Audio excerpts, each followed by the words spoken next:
കഴിഞ്ഞ 49 ദിനങ്ങളിൽ നടത്തപ്പെട്ട ലെൻ സീസൺ ധ്യാന ചിന്തകളുടെ അവസാന ധ്യാന ചിന്തയുടെ അനുഭവത്തിലേക്ക് നമ്മൾ പ്രവേശിച്ചിരിക്കുന്നുവല്ലോ. കർത്താവിന്റെ ഉയർത്തെഴുന്നേൽപ്പിന്റെ ആ സന്തോഷ അനുഭവങ്ങളെ പങ്കിടുന്ന ഈ നിമിഷങ്ങളിൽ ക്രിസ്തുവിന്റെ ജനനവും ജീവിതവും ശുശ്രൂഷകളും ക്രൂശാരോഹണവും മരണവും ഉയർത്തെഴുന്നേൽപ്പും ലോകത്തിന് നൽകുന്ന സന്ദേശം അത് പ്രത്യാശയുടേതാണ്.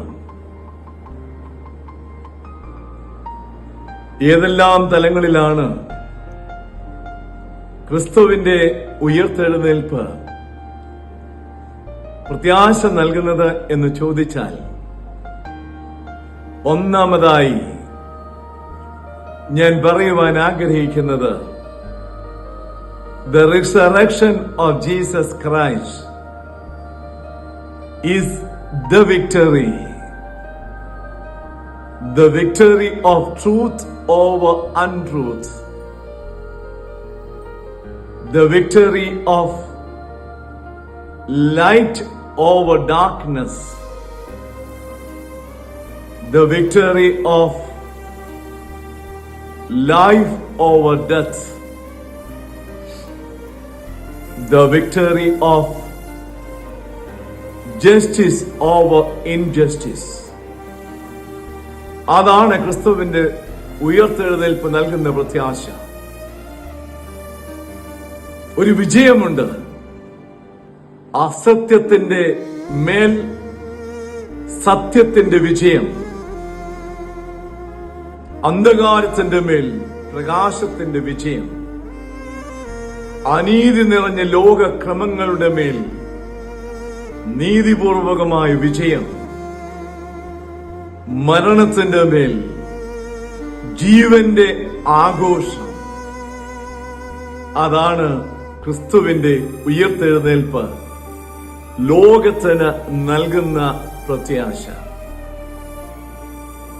അത് തന്നെയായിരുന്നുവല്ലോ ഭാരത ഋഷിമാർ അവരുടെ പ്രാർത്ഥനയിൽ ഇപ്രകാരം പ്രാർത്ഥിച്ചിരുന്നത്: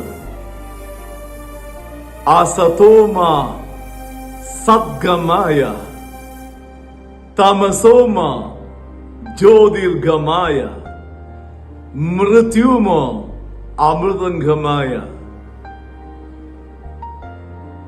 യഥാർത്ഥത്തിൽ ആ പ്രാർത്ഥനയുടെ സന്ദേശം പൂർത്തീകരിക്കുന്നത് യേശുക്രിസ്തുവിന്റെ ഉയർത്തെഴുന്നേൽപ്പിലാണ് എന്ന് നമുക്ക് മനസ്സിലാക്കുവാൻ കഴിയുന്നുണ്ടല്ലോ. രണ്ടാമതായി, യേശുക്രിസ്തുവിന്റെ ഉയർത്തെഴുന്നേൽപ്പ്, the resurrection of Jesus Christ is a victory of love over hatred, enmity, envy, insincerity, slander. അങ്ങനെ ഈ ലോകത്തിലെ എല്ലാ തിന്മശക്തികളിന്മേലും സ്നേഹത്തിന്റെ വിജയം ആഘോഷിച്ച ദിനമാണ് കർത്താവിന്റെ ഉയർത്തെഴുന്നേൽപ്പ് എന്ന് നമുക്ക് ധ്യാനിക്കുവാനായിട്ട് സാധിക്കുന്നുണ്ടല്ലോ. സകല തിന്മകളിന്മേലും വൈര്യത്തിന്മേലും ശത്രുതകളുടെ മേലും പകയുടെയും വിദ്വേഷത്തിന്റെയും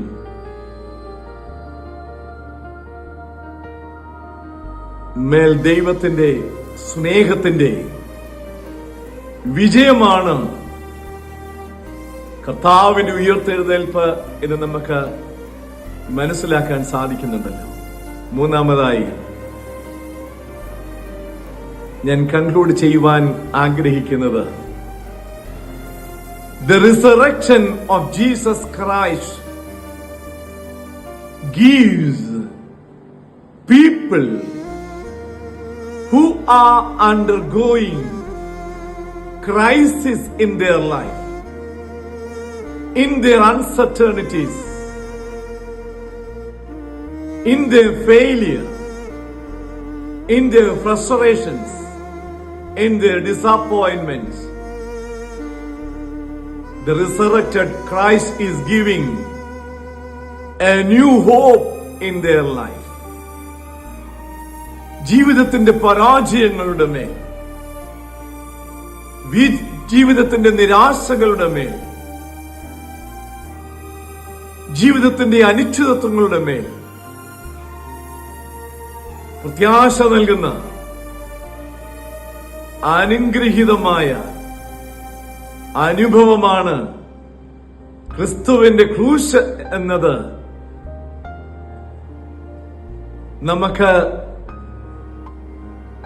മനസ്സിലാക്കുവാൻ കഴിയുന്ന ഒന്നാകുന്നുവല്ലോ. അതുകൊണ്ട് കർത്താവിന്റെ ഉയർത്തെഴുന്നേൽപ്പ് ഈ ദർശനങ്ങളിലൂടെ ലോകം പുതുക്കപ്പെടുവാൻ തക്കവണ്ണം നമ്മളെ എല്ലാവരെയും സഹായിക്കട്ടെ എന്ന് പ്രാർത്ഥിക്കുകയാണ്.